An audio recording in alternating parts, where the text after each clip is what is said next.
In this video, we will be looking at number 3 on adding and subtracting radicals. Remember, when we are adding and subtracting radicals, we need the radicand, or the item that is inside the square root, to be the same. This particular problem, we have 2 root 18 minus root 18. Now, it would be perfectly fine to go ahead and subtract here because our roots of 18 are the same. But what we have to remember is we need to simplify. Alright, so we can either simplify first and then subtract, or we can go ahead and subtract first and then simplify.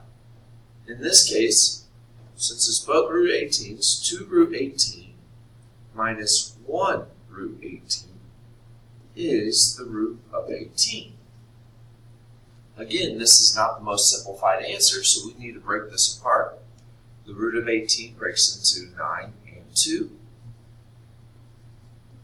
If you know that the square root of 9 is 3, you can take that to the outside.